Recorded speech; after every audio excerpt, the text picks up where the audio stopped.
Welcome dear students. In today's video, we're going to study Rabindranath Tagore's famous poem, Where the Mind is Without Fear. This poem is part of Tagore's famous work Gitanjali, for which he received the Nobel Prize in Literature in 1930. He was the first ancient to win this honor.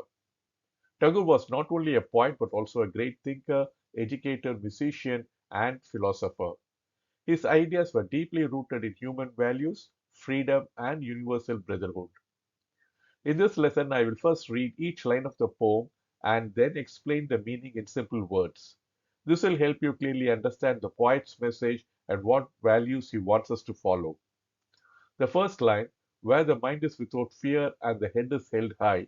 Tagore dreams of a country where people are not afraid of expressing their thoughts or standing for what is right.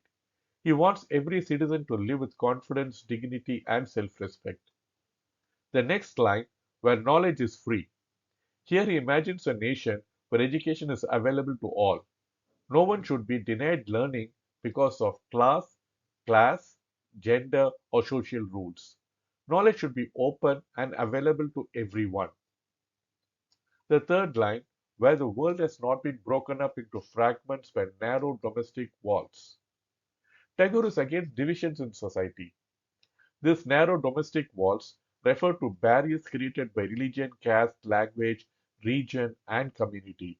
He wants people to see each other as human beings, not as different groups.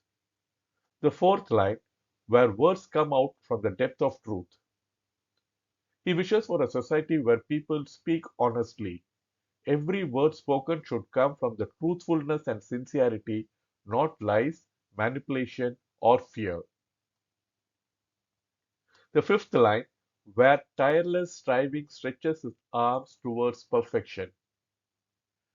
Tagore wants people to work hard, with dedication, and to constantly improve themselves.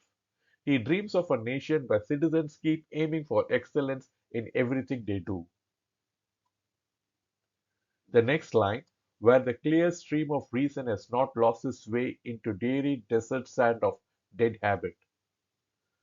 In this line, Tagore compares reason to a clear stream, water, and old meaningless customs to a dry desert. It is like a clear water getting into a dry sand. He wants that when we blindly follow outdated habits, we lose our ability to think logically.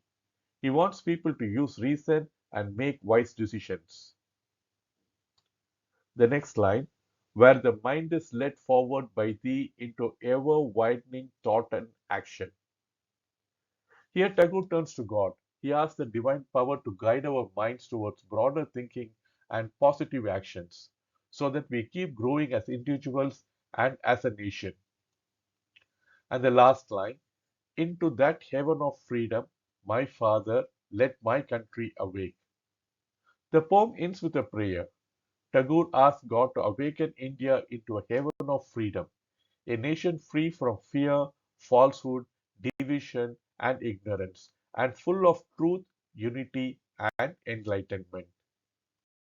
This slide captures exam focus points. The first line, he talks about a country where people are not afraid and not divided into small groups. It should be a place where people can speak, learn, and grow without restrictions. In the second line, he says, education must be available to everyone. Learning should not depend on caste, class, gender, or social status. Knowledge should be freely available for everyone. In the third line, he says, society should not be separated by religion, caste, language, or region. Tagore wants people to see themselves as one human family, not as different small groups. In the fourth line, he says, every word spoken must come from sincerity and truth. A nation becomes strong when its citizens value honesty. So he wants everyone to be sincere and honest. In the fifth line, Tagore says that people must work hard to improve themselves. Progress comes where everyone continuously aim for perfection. People should work for perfection and work hard.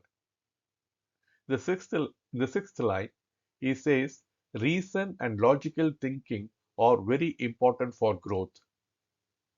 Tagore says that our clear thinking becomes useless like water turning into dry sand if we follow old habits without thinking and reasoning.